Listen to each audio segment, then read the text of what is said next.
चुनाव क्यों? हरियाणा के विधानसभा चुनाव। आधी रात के बाद का समय उत्सुक भीड़ शहर के चौराहे के पास पिछले 5 घंटों से अपने नेता के आने का इंतजार कर रही है।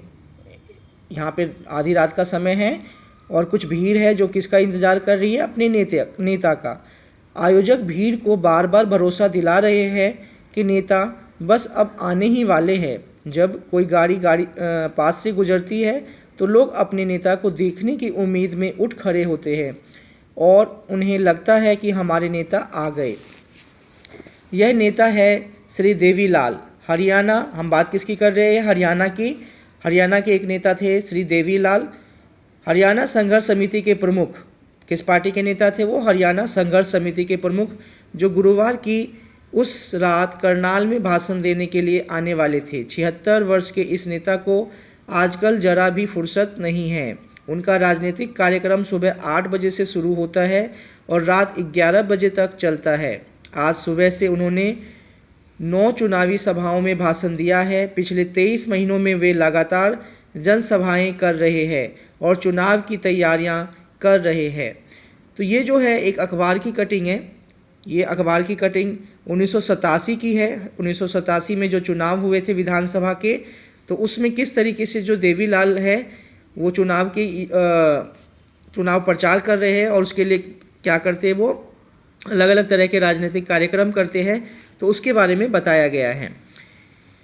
यह हरियाणा में 1987 में हुए राज्य विधानसभा चुनाव से जुड़ी एक अखबार की खबर है। राज्य में 1982 में कांग्रेस पार्टी की अगुवाई वाली सरकार थी।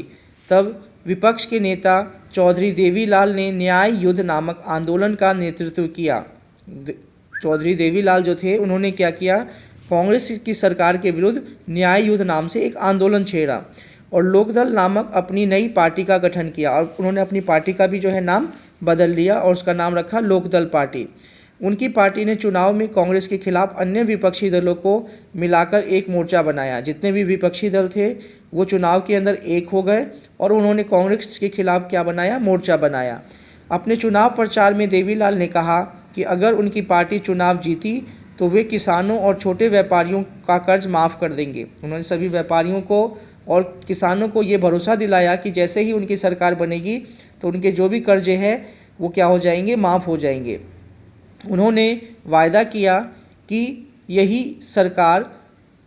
यही उनकी सरकार का पहला काम होगा। यानी सरकार में आते सबसे पहला काम वो क्या करेंगे? किसानों का कर्जा माफ़ करेंगे और व्यापारियों का। लोग तब की सरकार से नाखुश थे। वे देवीलाल के वायदे की तरफ आकर्षित हुए, देवीलाल से बहुत ज़्यादा प्रभावित हुए। इसलिए जब चुनाव हुए तो उन्होंने लोकदल और उसके सहयोगी दलों के पक्ष में जमकर वोट दिया। लोकदल और उसकी सहयोगी पार्टियों को राज्य विधानसभा की 90 सीटों में से 76 सीट पर विजय मिली। यानी 90 में से 76 सीट जो है वो लोकदल जीत गया और लोकदल को अकेले 60 सीटें, क्योंकि वो मिलजुल कर लड़े थे, तो जितने भी विपक्षी एक हुए थे उन सबको टोटल मिलाकर 76 सीट आई, जिसमें से लोकदल को अकेले जो है वो 60 सीटें मिली और उसमें स्पष्ट बहुमत मिला। कांग्रेस के हाथ तब सिर्फ 5 सीटें लगी और कांग्रेस जो है सिर्फ 5 सीटों पर सिमट गई। चुनावी नतीजों की घोषणा के बाद तत्कालीन सरकार के मुख्यमंत्री ने पद छोड़ दिया।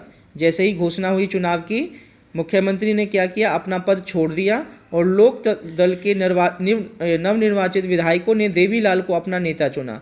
जब नवनिर्वाचित जो विधायक होते हैं वो अपना नेता चुनते हैं और राज्यपाल ने देवीलाल को नए मुख्यमंत्री के रूप में काम संभालने का निमंत्रण दिया। उसके बाद क्या होता है? राज्यपाल जो है जो नवनिर्वाचित जो विधायकों का जो अध्यक्ष होता है उनको क्या करते हैं?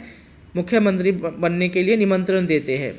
चुनावी नतीजों की घोषणा के 3 दिन के अंदर वे मुख्यमंत्री बन गए और 3 दिन के बाद ही वो क्या बन गए? मुख्यमंत्री बन गए। मुख्यमंत्री पद की शपथ लेने के तत्काल बाद उनकी सरकार ने एक आदेश जारी करके छोटे किसान, खेतीहर मजदूर और छोटे व्यापारियों का बकाया ऋण, जो भी उन्होंने कर्जा ले रखा था बैंक से, वो सब माफ़ कर दिया गया। उनकी पार्टी ने राज्य में 4 वर्षों तक शासन किया और अगले चुनाव 1991 में हुए और इस बार उनकी पार्टी को लोगों का समर्थन नहीं मिला और अब की बार जो है उनको समर्थन नहीं मिला। कांग्रेस पार्टी चुनाव में जीता और उसकी सरकार दोबारा से सरकार जो है किसकी बन गई? कांग्रेस पार्टी की बन गई। तो इसमें हमने पढ़ा कि किस तरीके से जो है जनता किसी को भी क्या कर सकती है, चुनाव में जिता सकती है, और फिर जनता उसको, उसी को पार्टी को क्या है, अलोकप्रिय होने के बाद अगर वो जनता का काम नहीं करेगी तो सरकार